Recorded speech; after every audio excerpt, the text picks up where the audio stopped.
good to see you guys again. The last few weeks I've been putting together something that I'm really excited to share, and I feel like I finally got all of the little pieces put together yesterday. So, without further ado, I want to talk about the gift of being sick, and not only that, but how God healed me as well. So those things might sound a little contradictory, but nonetheless, I'm gonna get into it because even though I've received a level of healing, not everybody receives that. Some people receive it quicker than I do. Some people it takes longer. Every story is different. And so I would just love to share a bit about mine and some of the things that I feel like God brought me to that really catapulted me to the other side in a large way. And yeah, I don't know that Christians talk enough about the temple of the body, right? We love to do these kind of inspirational messages on wisdom and these deep, high-level thinking thoughts, but we don't often like to talk about just the basics of human flourishing, which is, you know, sleep, the things that we put in our body, and how we move our bodies, and how all of those are an act of worship. So if you hear the word worship and you're just thinking about people singing songs, that's not wrong, but to me it's too limited. And in this journey of mine, what's uncanny is how many people I've come across now that have a similar story to me who say the same thing. We've all really dialed in on the word worship and how our bodies are part of worship and how broad that term is. And so anyways, I will just give a brief overview of what I have gone through and share a little bit more. So I am currently 27. I turned 27 July 18th, so kind of recently. But I started having the majority of my symptoms at 21, 22. And the symptoms started as early as 11 years old. So for me, the biggest player in my health journey that has caused me almost all of my other autoimmune conditions, all of my other complications, is something called endometriosis. If you do not know what that is called, for short, endo, E-N-D-O, endometriosis. You can probably Google it and the rest of the word will come up if you don't know how to spell it, because it's a weird word. And I also plan on putting some things in the description box as well, just as resources.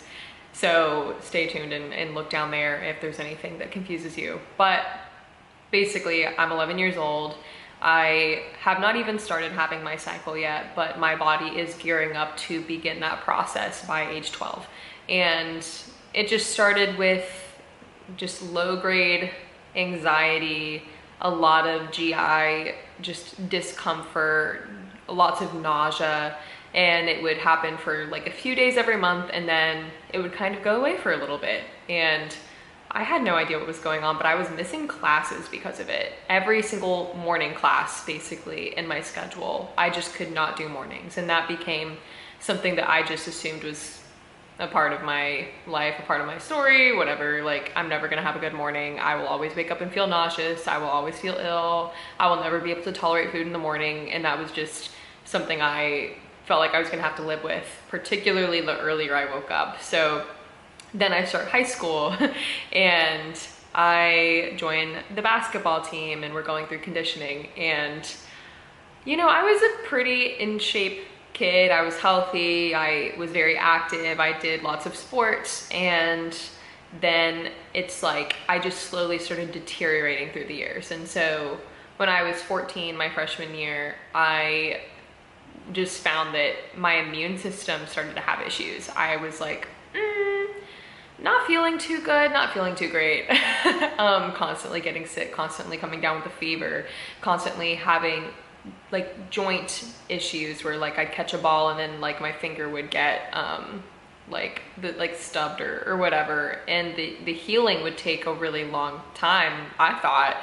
But then I also was like, you know, other people go through these things, they seem to be fine. I must just be lacking resilience or something's wrong with me. And I never considered nutrition. Nobody taught me about nutrition. Nobody told me that any of these symptoms weren't normal things. And so they progress. I get to 16 years old and my stomach just actually stops working. So, you know, I'm not gonna get into the nitty gritty here for the public world to know, but I just wish that somebody would have been honest or like told me some of these things when I was younger. And so I will be honest to an extent. And basically, yeah, I got to 16 years old, my stomach just was not working for like 2 weeks. And it was painful, like when you're not able to go to the bathroom and everything's just, you're just trapped, like nothing's detoxing, your whole body is just holding on to everything. I was so uncomfortable and I started going to doctor after doctor and, you know, they just put like the IBS label on me. I truly do not believe that IBS is a diagnosis. I don't even think it's a term that we should use. I think it is medical question mark that they don't feel like figuring out. That's usually how I describe it now. And so not too long after around that time, I ended up having, you know, more stomach pain. So I go and get a scan and they find what they described as a fluid cyst or a cystoma that was on my, left ovary, and it was the size of a grapefruit or something like that. It was large, it was not resolving on its own, and were it to keep growing and burst at some point, which it inevitably would, then it could actually, you know, me. And I'm not the only girl I know with any of these stories, by the way. I can't tell you how many hundreds of friends I've made that that's just a thing that happens, right? And so I go in for surgery thinking it'll be a quick 30-minute procedure. I'm at an outpatient facility, so I'm not even in a hospital. And what was supposed to be 30 minutes turned into 3.5 hours. So I wake up and they asked me if I was an athletic girl because I had scar tissue all over my stomach lining, but they removed it while they were in there. This was done through an OBG office, right? Where endometriosis should have been very easy to spot. I was a textbook case and they missed it, but they butchered whatever they did inside of me because my pain did not really go away. It came back and I still didn't have a diagnosis, still had no idea what was going on. I get to my senior year, things continue to get worse and worse and worse. I am dealing with significant pain most days of my cycle, and then it starts to get to a point where every day is pain. And so I graduate high school at 17. That entire summer I was basically bedridden. I lost so much weight. I lost all of my muscle. I felt like I could barely walk. I was just in chronic pain and it felt like there was a fire in my lower stomach at all times. And I almost couldn't go to college. I almost had to drop out before I ever got there. But I, at that point, because I was approaching 18, was finally allowed to like have my own gynecologist. And the way that teen girls are, you know, dismissed because they're not women yet in that field is crazy, because you start your cycle at 11, 12 years old and you can't get medical help until like 5-6 years later. Crazy. So anyway, I finally find an OBG. And she is the first one who suspects that my chronic pain is coming from a hormonal imbalance. And so she puts me on birth control. And I never wanted to be on birth control. I'm a very like, let's do things as naturally as possible girl, if you know anything about me. And that's just how I am. I don't think that everyone has to be that way, but that's my natural leaning and I had to go against that. So I started the birth control and it wasn't enough. And I got to this point where to be able to complete college, I would have to take the birth control for 3 to 4 months at a time without taking the normal few days off for your cycle. So I'd have to basically cancel out my cycle completely. And then I would go home for spring break or Thanksgiving, whatever it might be, and I would let myself have those sugar pill days. Have a cycle, deal with all of the trauma of the cycle, then go back to school. And without fail, every single semester, regardless of the birth control, regardless of anything I was doing, I would have what I termed flare-ups. Funny enough, endo flare-ups, that I was using the right terminology, just didn't have the disease yet. And I would have these flare-ups where, again, it felt like fire was burning inside of me. I'd be sitting in the classroom wishing I was literally like not alive because I was in so much pain, but just showing up, gaslighting myself constantly, thinking it's just me, it's me, it's me, I'm the problem, something's wrong with me. But this isn't an abnormal experience, this must be whatever one experiences or something. I didn't know. I'd had so many doctors dismiss me. And anyway, so I would then go through these like more intense flare-ups at the end of every semester because, you know, your bodies do respond to stress and test and like shifts in schedule for exams. All of those things would throw me off of my routine just enough to cause a flare-up. So would travel, so would flights, so would car rides, anything that disrupted my normal. I was so susceptible, like, and fragile to a flare-up. And so then I would go on these basically diets of water, maybe a few bites of rice, and maybe a few bites of a saltine cracker. And I would do that for 2 weeks in a row.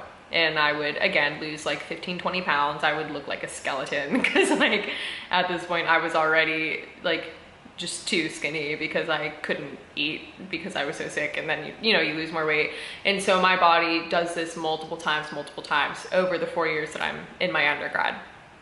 And I think at a certain point, my body decided, like, we're in danger here because we can't count on our body to not like go into these crazy periods and lose all of the weight that we've gained back. So we're just gonna shut off the metabolism. And so my metabolism started to have more issues. My thyroid started to have more issues. I'm having dry skin, my hair is thinning, it's falling out, like anxiety, depression. I'm really like experiencing apathy for the first time in my life. And I'm thinking it must be the birth control.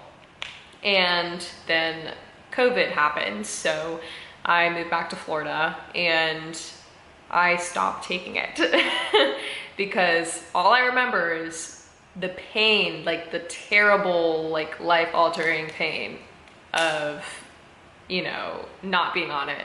But I figure there's no time like the present to experiment because I have nothing to do. Like, I'm not gonna get fired from a job again and again and again. I could not hold down a job, mind you. Could barely go to school. So I literally had to give a note to my professors every semester saying I had IBS and just like trying to explain that it was more than that. Nonetheless, I'm hearing COVID, I'm cutting out the birth control, and some things were really great for the first like 6 to 8 months while I still had like remnants of it in my system. And then I hit a wall, like no wall I'd ever hit before. I didn't know the pain could possibly get any worse, but it did. And I would basically, like, imagine a woman in labor, you know, like the dramatic things you see on TV where they're screaming, they're crying, they're leaning over, they're twisting, they're turning. That was me all day, every day, 24/7 for 2-3 weeks. And at that point, when I hit that level of pain, we thought that it might have been my gallbladder because my gallbladder was indeed crashing out. I would have gallbladder attacks where I would wake up at 3 a.m., try to run to the bathroom because I'm nauseous, pass out, fall, drop my phone before I could call anybody.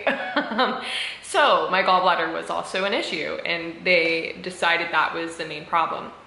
And so because we have a family history on my mom's side of gallbladders, you know, knocking out, going, my mom's surgeon gives me the green flag, well, the check marker, whatever it might be, to have it removed. And so he performs the surgery.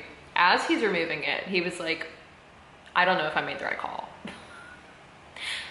But whatever, he removed it, stitched me back up.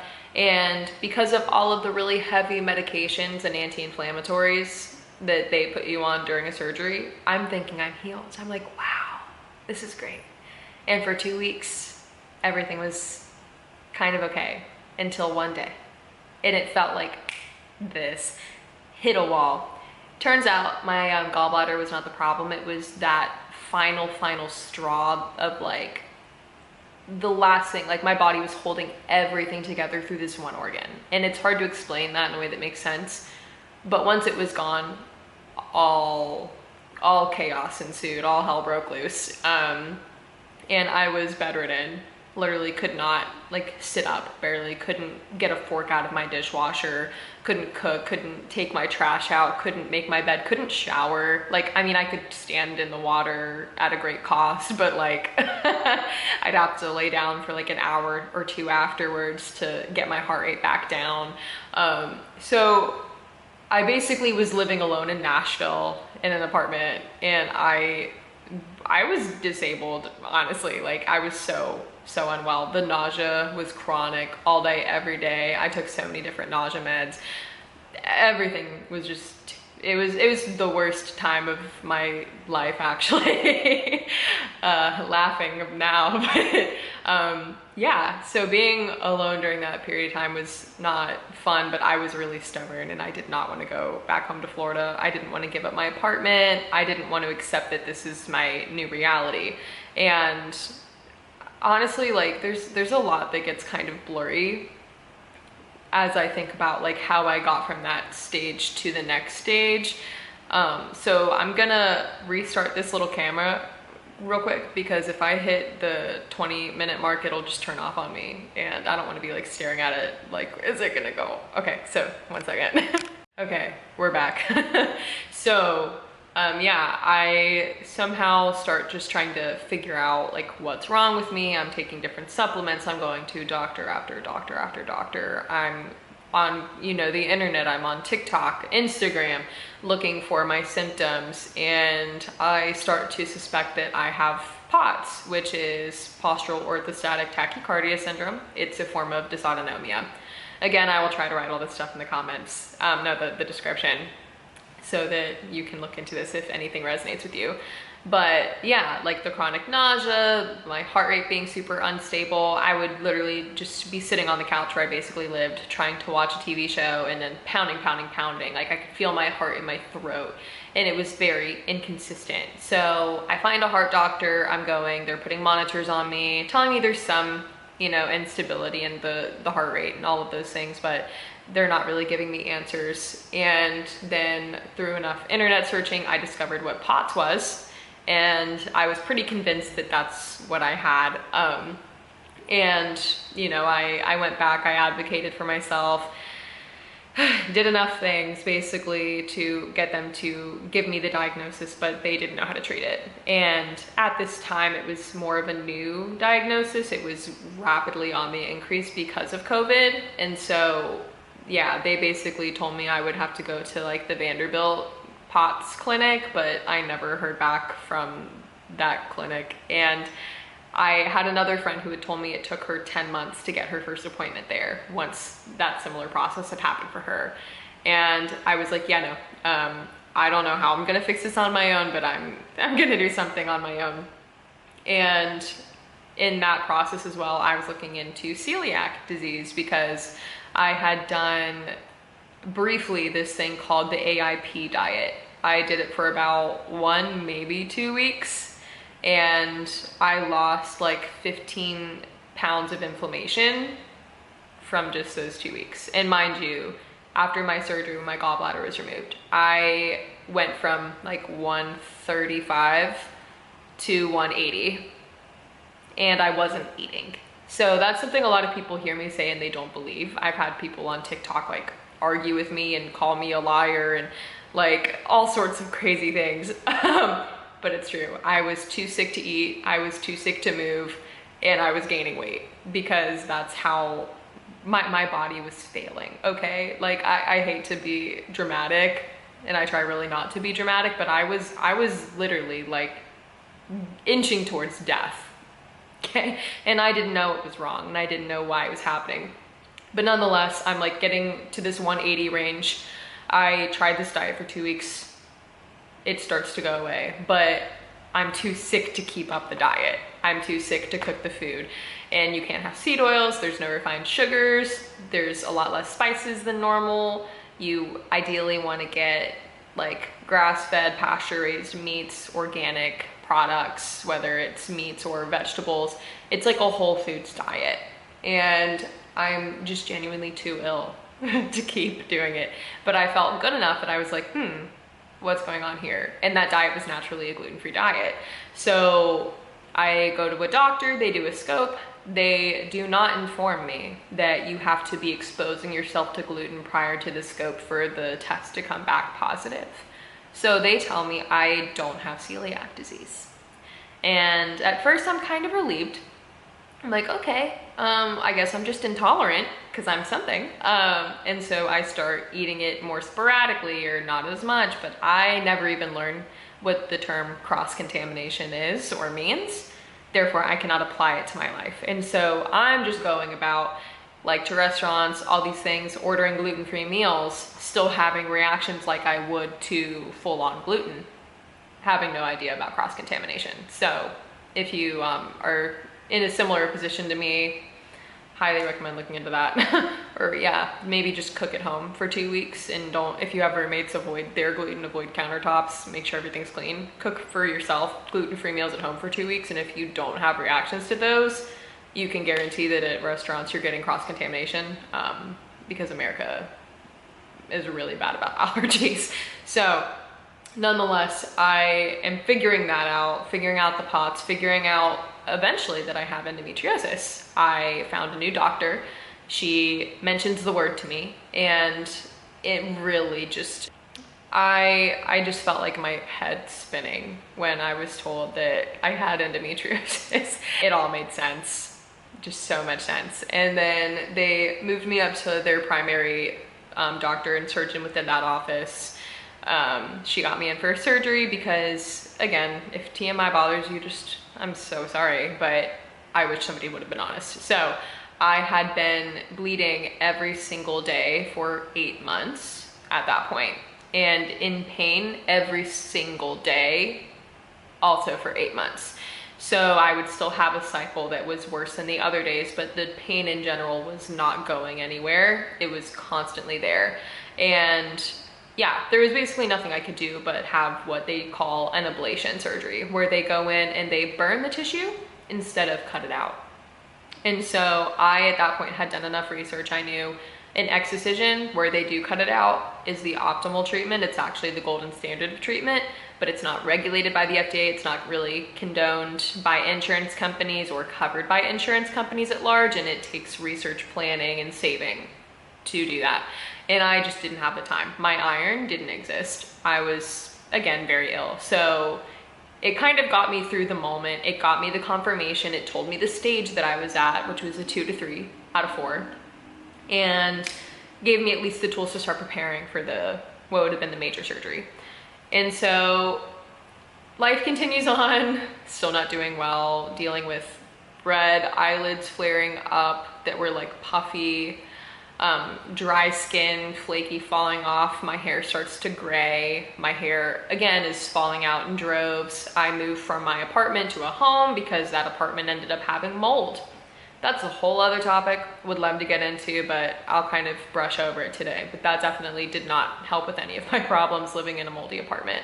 And most apartments and houses do have mold, so being able to check for that, important. Nonetheless, I get to this new house and I still cannot manage to get physical activity back into my life. And I'm depressed because my body needs to move and I can't move it. And then I went through the loss of a few relationships in my life that were really important to me, but I think at the end of the day, like, not in my best interest. And I was like, you know, I've really needed help to get movement back into my life.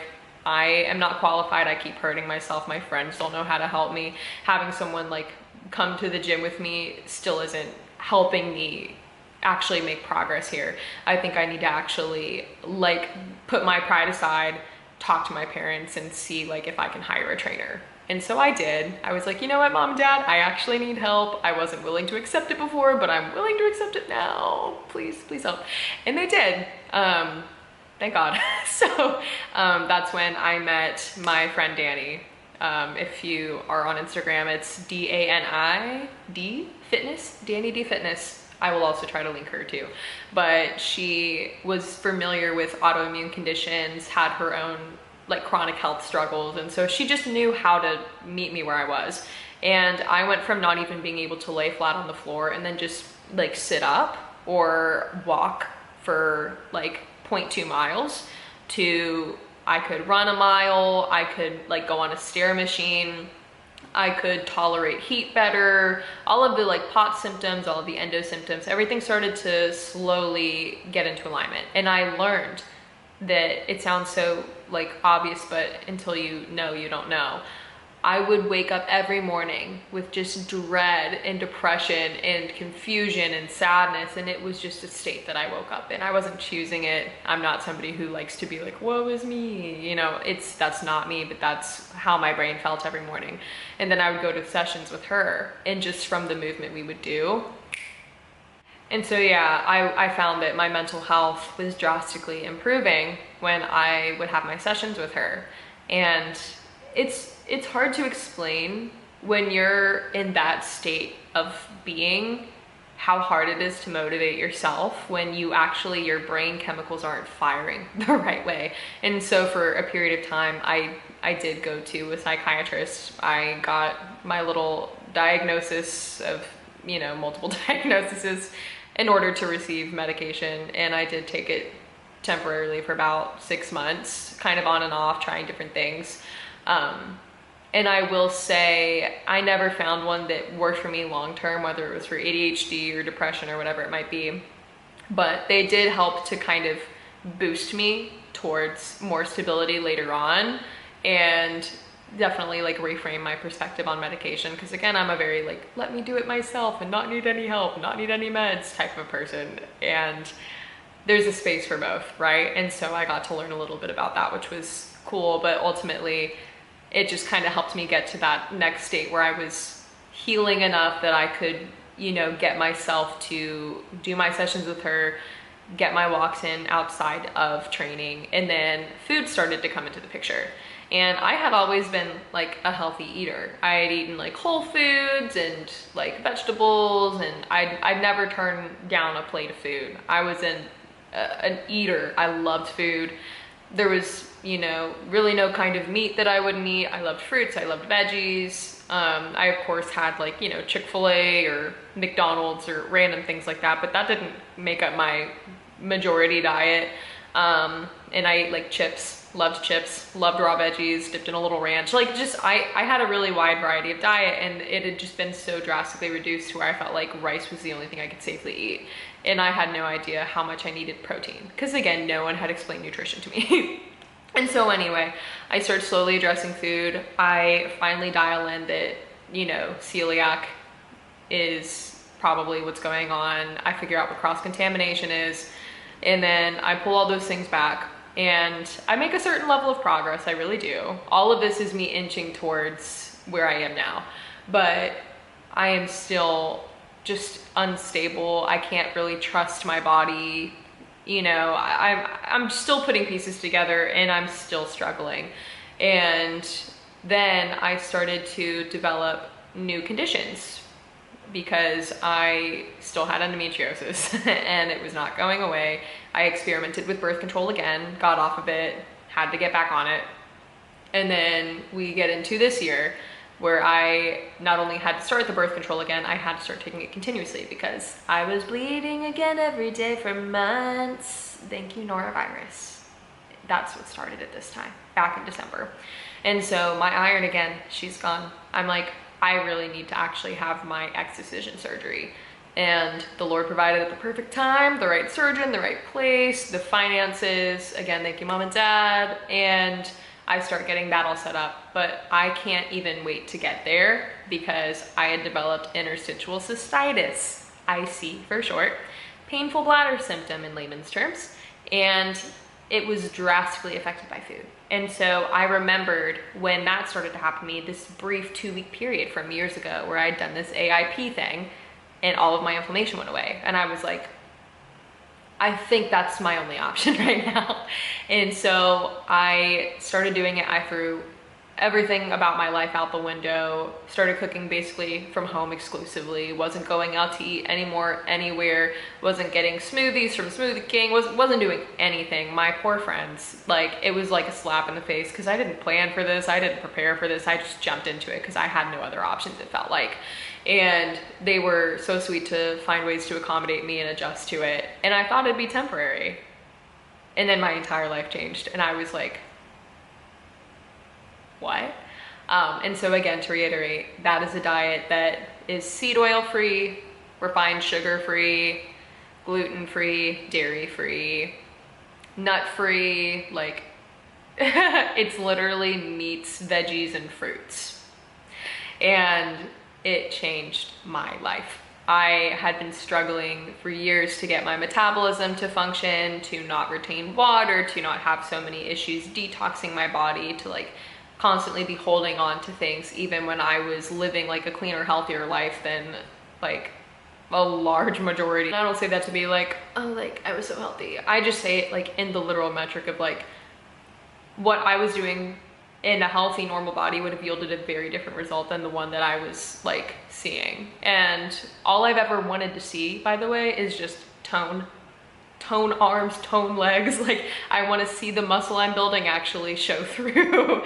And it just wasn't happening. And I'd given up on that. It was like a dream that just was never going to happen. And then I do this AIP diet, and within 3 months, that lasts like 15 pounds of water retention basically, and like inflammation in my body goes.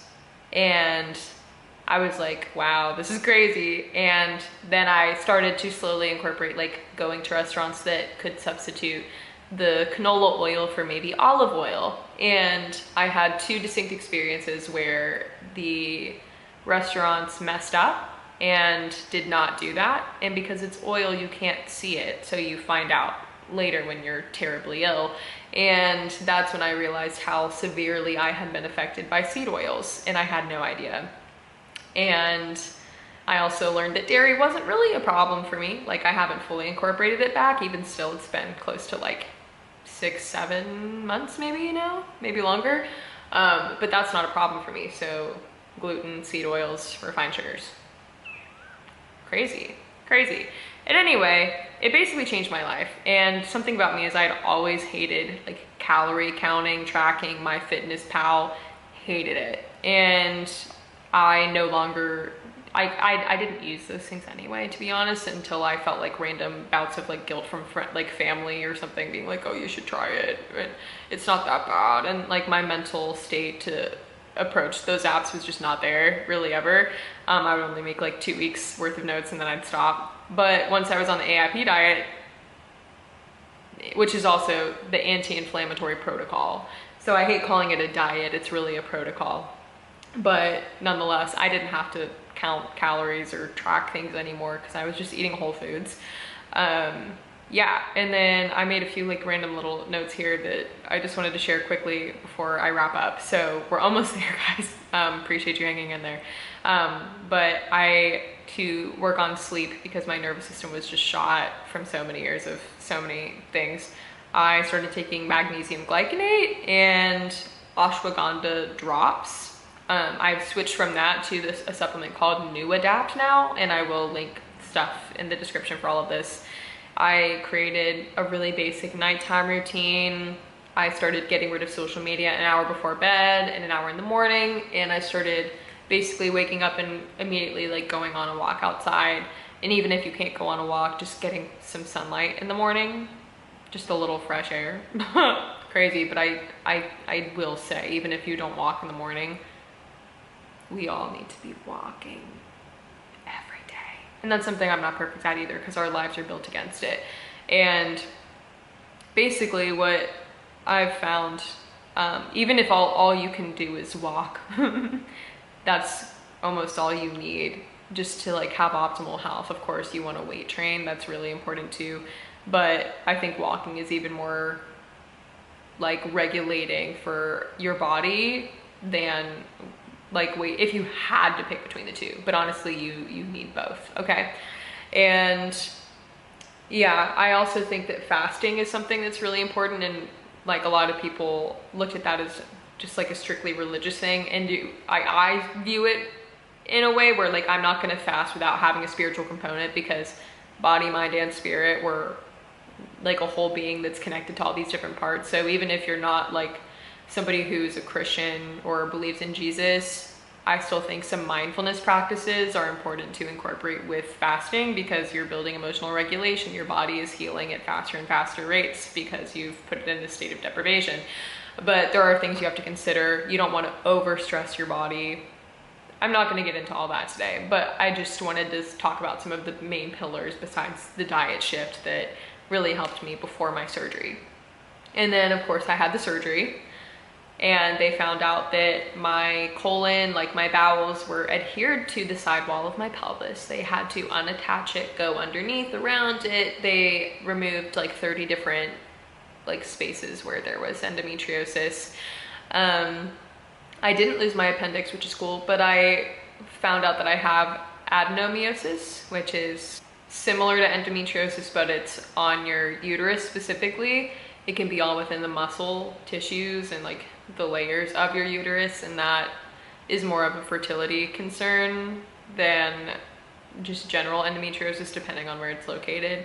And so now that I've had the surgery, I have an IUD, which basically means I will no longer have cycles until it's removed. And so unfortunately, I'm just one of those cases where if I have a normal traditional cycle every month, my disease will continue to grow. And now that I do know I have the adenomyosis, it's just that's not great news. And so I want to try as much as I can to preserve my fertility until I can meet someone that I want to have children with. Obviously in the context of marriage for me, hopefully. I mean, yeah, not gonna get into that today either, but I do have that as a goal of mine, is to hopefully be a mother one day. And so I chose to not do a hysterectomy and all of that stuff, and to have them, you know, treat the part of my uterus that had the disease. But luckily it seems to be localized. They can't see everything, but from what they could see, it was localized. And the IUD is kind of the best way to go forward there and delaying disease from progressing more. And so I will have in that IUD, as long as my body does not reject it. We're still kind of in the early stages. I will have it in until I am ready to start trying to conceive. And so that could be a hot minute from now, but it's supposed to last between like 5 to 8-ish years before I have to get another one. So if I get another 5 or 8 years into the future and I'm not trying to be a mother, I'm gonna go get a new one put in. So anyway, I was very afraid of IUDs for a long time, but my surgeon and I and like my other holistic, more regenerative doctor all kind of, you know, linked arms on that and was like, yeah, I think considering your circumstances, that's the right thing to do. And so I'm still adjusting to that, having some like weight fluctuating, hormones fluctuating, but at the end of the day, my life is already completely changed. And to wrap up, I am going to insert a little video that I found not long after my surgery that I had made a few years ago and forgot about. There's longer parts of the clip, but I don't think that part's necessary to include. But I basically had prayed this prayer where I was like, I don't know that the healing is coming, but you know, if it does come, however it comes, like I trust that God is the one who's bringing it, and that there's a purpose in it. And now a lot closer to, and honestly, I think on the other side, like give or take a few things, I'm on the other side now. I can travel, I can already do things that I haven't been able to do since I was a teenager. So I'm 27 feeling like I'm alive for the first time in my life, and it's crazy. But nonetheless, I'm thankful to be here. And I think one of the biggest takeaways that I have, other than just a really big tool basket full of lots of random like illnesses and symptoms and things, where I'm able to sit with a lot of people, young and old, on life and just resonate with them, like, you know, like painful joints and shakiness and weakness and like just so many different symptoms that I had between all of my different autoimmune diseases, and just knowing that healing's possible. Our bodies are designed to heal, and I'm blessed to be able to have received a certain level of healing, and I asked for that healing so that I could be the hands and feet of Jesus in the world, so that I could weather some discomfort for the sake of the kingdom. That is why I wanted the healing, and I think going through the healing slowly the way that I did is what gave me the time to mentally align and mean that with my chest as I got to the other side. And yeah, I've learned a lot about the healthcare industry, the food industry, Western lifestyle, culture, the way that everything is kind of teed up against us. And I'm slowly finding circles now that make space for that experience and talk about how community and other things can kind of shift us into a better state of being. Because the way my friend, well, I guess friend, his name is Dave Nixon. He gave a talk that I was at Saturday, so yesterday. He described it as being an alcoholic locked in a bar, being scolded every day about how you can't stop drinking and you need to stop drinking. That's what it is in this culture, trying to live a healthy, flourishing lifestyle. So that is a topic I will be getting into. I will not do it today for the sake of time, because this is already going longer than I thought it would. But I just wanted to be candid. I haven't talked in detail about my experience, and this is even still a summary, but I've been telling everyone for a long time, like, once I got to the other side, I would be open and I would share in a longer format. And so that is what I'm doing.